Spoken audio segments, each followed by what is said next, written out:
सौतेलापन रिश्तों का एक ऐसा कड़वा सच जो ना चाहते हुए भी बार बार अपनी गंदगी दिखाता ही चला आया है। बिहार के बक्सर जिले से एक ऐसी ही दिल दहला देने वाली सच्ची घटना सामने आई है जहां पर 8 साल की एक मासूम बच्ची का शव एक बंद बक्से में जला हुआ पाया गया। तो आइए जानते हैं इस पूरी कहानी को प्रारंभ से। नमस्कार, स्वागत है आपका क्राइम अलर्ट हिंदी में। ये कहानी है बिहार के बक्सर जिले के भोजपुर इलाके की। शनिवार की रात 10 बजे पुलिस के पास एक फोन आती है जहां पर बताया जाता है कि एक 8 साल की बच्ची का शव उन्हें उसी के घर पर मिला है। क्या हुआ था उस बच्ची के साथ, तो चलते हैं उसके घर पर। उस 8 साल की बच्ची के घर पर उसके पिता पप्पू गोंड, उसकी दूसरी मां या यूं कहें सौतेली मां सीमा देवी रहा करती थी। साथ में उसकी दादी भी रहा करती थी जो कि मूक बधिर थी, इन्हें बोलचाल नहीं कर सकती थी, सुनाई नहीं देता था उन्हें, वो बोल नहीं पाती थी। पप्पू की पहली पत्नी, उनका देहांत हो चुका था। पप्पू ने 2024 में सीमा देवी से विवाह किया क्योंकि पप्पू जो थे वो बिहार में नहीं रहा करते थे, वो दिल्ली में जाकर काम किया करते थे। अब उनकी बच्ची अकेली थी, उनकी माता का देखभाल भी करना जरूरी है। मैंने उसकी बच्ची और उनकी माता 2024 से बच्ची उस समय 7 साल की रही होगी, तो 7 साल की बच्ची की देखभाल के लिए और उनकी माता, वृद्ध माता की देखभाल करने के लिए ही एक व्यक्ति ने एक दूसरी शादी की। पर उसकी सोच, पप्पू की सोच यहां गलत साबित हुई। सीमा अपनी बेटी यानी अपनी सौतेली बेटी को बिल्कुल भी पसंद नहीं किया करती थी। पति के जाने के बाद से ही वो उसे लगातार तंग किया करती थी, ऐसा हमें पड़ोसियों के द्वारा पता चला है। हर बार उसे डांटा करती थी, मारा करती थी, पीटा करती थी। पर लोग भी क्या करते कि ठीक है, सौतेली मां है और उनके आपसी घर का मामला है, तो इसलिए वो उन बातों को ज्यादा तुल नहीं दिया करते थे। किंतु शनिवार 1 फरवरी 2024 को जब वो 8 साल की बच्ची स्कूल से आई, उसके पश्चात वो गायब हो जाती है।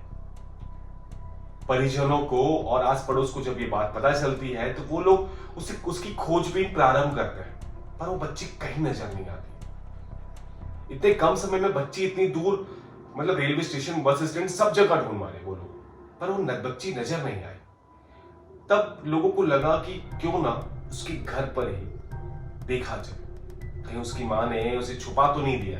इस उद्देश्य से जब परिजन और आस पड़ोस वाले लोग उसके घर पर आते हैं, उसके घर की तलाशी लेते हैं, पहले तो सीमा देवी मना करती है कि मेरे घर से निकल जाओ, मेरी बच्ची खोई है और तुम लोग मेरे ऊपर ही शक कर रहे हो या यहीं पर ढूंढने का प्रयास कर रहे हो।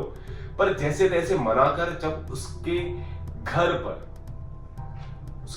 पर तहकीकात की जाती है, खोजबीन की जाती है, तो एक बंद कमरे में, एक बंद बक्से के अंदर एक बोरे के अंदर डली हुई बच्चे की लाश मिलती है। जब सीमा पर दबाव डाला जाता है तो सीमा बताती है कि उसे उस बच्ची पसंद नहीं आई, इसलिए पहले उसने उस बच्ची को मार डाला, उसके बाद उसे जला डाला।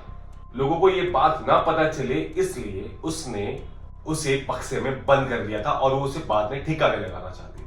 आस पड़ोस वालों ने उस बच्ची की लाश को रखा, उस सीमा देवी को पकड़ा और पुलिस को सूचना दी। यानी 1 फरवरी की ही रात 10:40 को आस पड़ोस वालों ने पुलिस को खबर पहुंचाई।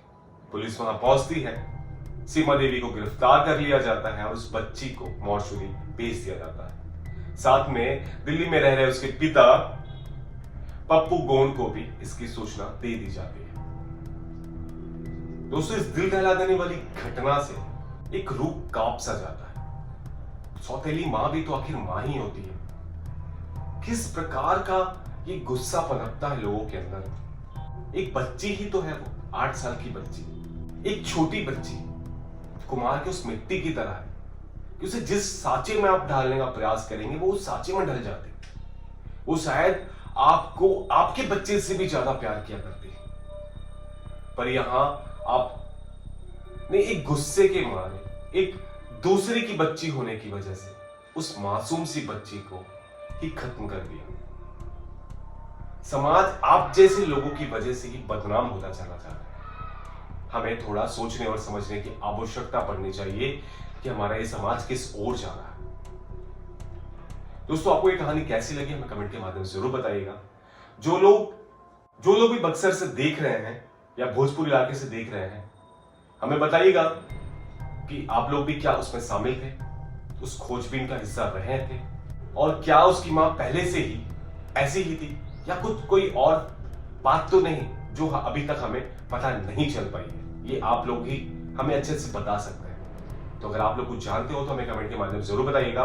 मिलते हैं एक ऐसे ही खौफनाक कहानी के साथ। तब तक के लिए मैं विकास अलविदा लेता हूं।